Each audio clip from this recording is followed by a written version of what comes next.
Welcome back, guys. I trust you've been doing well. Now, money, they say, is the root of all evil, and for these two teenagers, it certainly was the root of a very evil act they committed at a town called Kaswa in the central region of Ghana in West Africa. These two teenagers, aged 15 and 18 respectively, decided that instead of hustling and working hard, focusing on their education as well, and taking their time to go through life and earn whatever was due them, they would rather cut corners and sacrifice the lives of people in order to get rich quick through spiritual ritual murders. This is the true crime story of how two teenagers decided to sacrifice a 10-year-old boy and, it turns out later, a pregnant woman too, just so they could have a lot of money and live the extravagant life. If you are ready for this true crime story, just buckle up and let's go. The date is the 3rd of April 2021, and two teenagers by name Felix and Nicholas decided that they had had enough hardships in life and that it was time for them to cash in, or in this case, cash out, based on what they felt they could achieve through a get-rich-quick scheme that they had been privy to by virtue of a conversation they had with an alleged fetish priestess who had told them that she needed some human parts and a sum of 5,000 Ghana cedis, and she promises that based on these things, if provided to her by them, she is going to ensure that they are going to be filthy rich. Now, this 15-year-old and the 18-year-old decided that they were going to commit to this and get it done so they can get rich quick. But the question was, who was going to be the sacrificial lamb?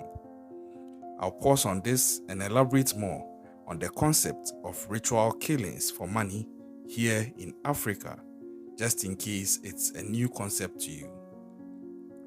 For those of you who might not know, this is a very common thing in some parts of Africa, and Ghana is no exception. There are people who believe that you could sacrifice someone's life, bring certain parts of the body with some blood and other things, and it can be used for certain money rituals, and based on that, you are going to be filthy rich. And people go heaven and earth, so to speak, to ensure that they are able to meet these fetish demands so that they will become rich. But of course, this is illegal, because the fact that you want to be rich and you are ambitious is not an excuse for you to go and end someone's life. It doesn't matter if it's even your own child or your own relative. It's completely illegal. But as has been proven, every society has recalcitrants who still will decide to pursue what is illegal. And in this case, these recalcitrants were in the form of these two teenagers who decided that they were going to go down this route just to get rich quick. Now, on the issue of who their victim was going to be, they scouted around and they realized that they had a target which to them seemed like easy prey. The target was a 10-year-old boy by name Ishmael, who, according to sources and witnesses, was actually their friend. So on this fateful day, Ishmael was actually at home. He is from a Muslim family, and it was a Saturday. And per the account of his mom, he would have usually been at an Islamic school on that Saturday, but he decided to be at home on that day because his dad had traveled and had informed the family that he was coming on that day. So Ishmael was at home waiting to see his dad. And as such, he was playing video games, and then these two guys came around and called him that he should come outside and go and play with them. As innocent as Ishmael was, he went with them. They took Ishmael to an uncompleted structure somewhere in the bush to go and play with him. But little did Ishmael and his family know that those were the last moments of Ishmael's life. Upon getting to this uncompleted structure, they hit Ishmael with an object on his head and he died instantly. Now, this is where it gets tricky, because now they had to find a way to convey the body. But unfortunately for them, they ended up being caught. They were arrested by the police and they were taken into custody. And this is where my heart breaks, because despite whatever is going to be done to these guys, the damage has already been done. They had already ended the life of this innocent 10-year-old boy.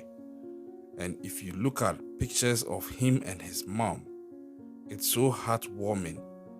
I don't want to show his face. If you watch footages of him with his mom, it's so heartbreaking. And the fact that children who are almost just about his age or just a little above his age are able to be this wicked and do this to him. Now, these two teenagers were arraigned before court, and that is when the story even got more bizarre. Originally, they were going to stand trial for the murder of this 10-year-old boy, but when the trial began, the 15-year-old boy, who was the first accused, actually confessed that Ishmael, the 10-year-old, was not even their first kill. He was not the first person they had actually killed, but that they had initially killed a pregnant woman. Now, this threw the court into a frenzy because nobody knew about this. There was no indication that they had committed a murder initially. So this just threw the whole court into a frenzy, and it was decided that then their case would be forwarded to the High Court. But as to why he decided to confess, this is where it gets spooky and mysterious. He would confess that the ghost or the spirit of the 10-year-old boy they killed, Ishmael, has been haunting him and pressing on him to come out and confess to everything that they've done. And that is how come he's confessing, so that he would have a chance at being free. If you don't believe in these things, well, this is evidence to you that there are some crazy things happening out there in the spiritual realm, if I dare say so.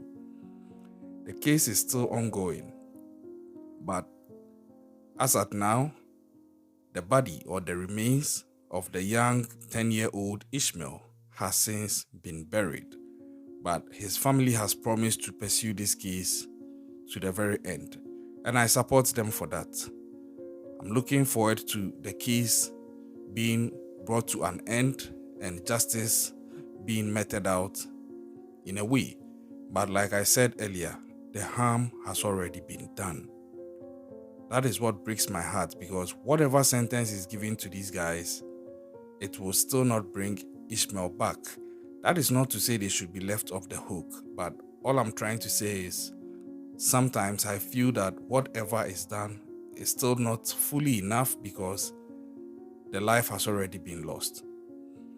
Share your comments in the comment section if you are familiar with the concept of ritual murders and money-making killings in Africa, or if you know of some similar things in other parts of the world. Let me know in the comment section. What do you think about these teenagers and the fact that they are just not ready to end their keep and put in the grind, but they decided that they were going to go the shortcut route and resort to get money rich quick schemes, and rather sacrifice a 10-year-old boy? And not to blame anybody or the family of the victim, but I think that this is also a wake-up call to all parents. It doesn't matter if the kids are friends with your kid. Keep an eye out. Sometimes a bit of paranoia can end up saving your life or the life of your kid. It's becoming more and more dangerous when people begin to find themselves around people who claim they are friends, because some of these friends are turning out to be snakes, and sometimes by the time you would realize that the friend was a snake, it would have already struck and done some damage. I wish the family of Ishmael the strength to move on, and I pray and impatiently wait for justice to be rendered. Subscribe to the channel if you haven't yet done so. Thank you so much for the support you are giving us if you're a returning subscriber. If you're a new subscriber, we appreciate your input. Leave a comment in the comment section. It's free. Turn on post notifications, share our videos with your audience, and we are bringing you special African-based true crime stories for some time now, and then we'll delve into true crime stories from other parts of the world. Until I come your way next time, like I always say, keep an eye out and stay safe out there.